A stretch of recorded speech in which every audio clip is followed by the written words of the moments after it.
le contrôleur général des lieux de privation de liberté a rendu son rapport sur les prisons à Nantes. Il fait suite à une visite inopinée en juin dernier. Et pour parler de ses conclusions, nous sommes en duplex avec la députée Ségolène Amiot. Bonjour, alors vous Bonjour. suivez de près l'état de nos prisons. Cela fait plusieurs années que vous alertez le gouvernement sur la surpopulation carcérale. Ces conclusions, elles ne vous étonnent pas, on imagine? Non, pas du tout, en effet, et même elles me mettent en colère, parce qu'on a déjà alerté, vous l'avez dit, mais aussi parce qu'en fait, ça vient ignorer la dignité humaine, des personnes incarcérées, mais aussi la sécurité et les conditions de travail, des surveillants pénitentiaires. Il y avait eu un précédent rapport en 2015 avec des préconisations. Elles n'ont pas été suivies ou que partiellement? Elles n'ont été, malheureusement pas toutes suivies, effectivement, et en fait, elles viennent, appuyer finalement le fait que, dans ce contexte de surpopulation carcérale, la dignité humaine des personnes incarcérées ne peut pas être respectée. Heu et malheureusement, le fait que, ces consignes de la contrôleure générale, des lieux de privation de liberté, Dominique Simonnot, ne soient pas respectées, ça vient aussi dire finalement qu'on ne met pas les moyens nécessaires, ni humains, ni financiers, pour pouvoir simplement respecter la dignité des gens. La maison d'arrêt est davantage concernée que le centre pénitentiaire en termes de surpopulation. 508 places et plus ou moins 1000 détenus dans cette prison. Conséquences, quelles sont les conséquences? On va d'abord penser à la sécurité pour les détenus déjà et pour aussi le personnel. C'est ça la première conséquence de cette surpopulation? C'est effectivement la 1re conséquence. Il faut donc se souvenir que la maison d'arrêt, c'est là où sont incarcérées les personnes qui soit sont en attente de procès, soit, n'ont pas encore été, et donc n'ont pas été encore condamnées, soit ont été condamnées à une courte peine et donc ne bénéficient pas d'un encellulement individuel. Et du coup, en fait, ça signifie derrière que, on va mettre plusieurs personnes dans une même cellule, même quand elles sont prévues que pour une personne, parfois 2. Là, on va mettre 3, 4 personnes, des matelas au sol.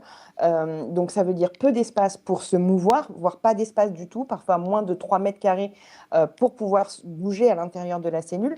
Mais ça signifie aussi qu'il y a peu de transfèrement, peu d'accès aux activités parce qu'en réalité, si on double le nombre de personnes qu'on met dans la prison, pour autant, on ne double pas, le nombre de surveillantes et de surveillants. Donc on ne permet pas d'accéder, par exemple, aux soins en extérieur pour des personnes qui auraient, je ne sais pas, un rendez-vous, de dentiste ou un rendez-vous, de chimiothérapie qui ne peut pas avoir lieu à Le l'intérieur de rapport la justement prison. On pointe est aussi obligé de des sortir. des carences en termes de santé, justement parce qu'il n'y a pas assez de personnel, on ne peut pas faire assez d'extraction vers les hôpitaux ou les rendez-vous médicaux. Ça met en danger leur santé aux détenus, justement, ça?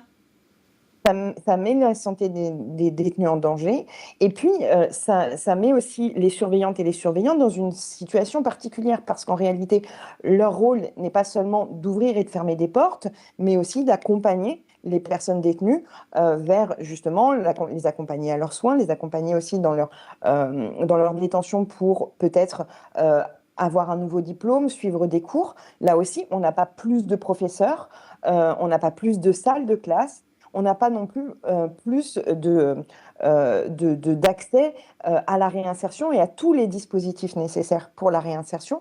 En réalité, tout ce qu'on fait, c'est entasser des gens en plus, tout en mettant, du coup, des surveillants et des surveillantes en danger. Évidemment, ça crée des tensions supplémentaires et donc de la violence supplémentaire entre détenus, mais aussi vis-à-vis des surveillantes et des surveillants. Donc là, vraiment, en réalité, non seulement on ne respecte pas les personnes détenues, mais on ne respecte pas non plus les personnels pénitentiaires, qui les encadrent. En termes de Enfin, sécurité, on pardon, en termes de sécurité, ça veut dire aussi moins de personnel pour les fouilles. On l'entend dans l'actualité régulièrement, les drones qui viennent passer du matériel. On ne peut pas être partout présent pour 1000 personnes quand on a que 500, enfin quand on a 500 places et des surveillants pour 500 personnes justement. En fait, c'est même paradoxal parce qu'en réalité, le fait de ne pas pouvoir avoir des yeux partout parce qu'il y a trop de monde, fait qu'on en vient à avoir même des pratiques, très liberticides et déplacées. Par exemple, la fouille au corps intégral. où la contrôleure générale des privations de liberté avait déjà alerté en 2015 en disant on ne doit pas l'utiliser en permanence, à chaque occasion. Il faut l'utiliser avec parcimonie en fonction des risques auxquels sont exposés les gens, de faire rentrer du matériel, par exemple, ou que sais-je. Et en l'occurrence, le fait de ne pas pouvoir avoir les yeux partout fait que les surveillantes et les surveillants vont surutiliser la fouille intégrale et donc contrevenir au droit à la dignité des personnes détenues. Très bien.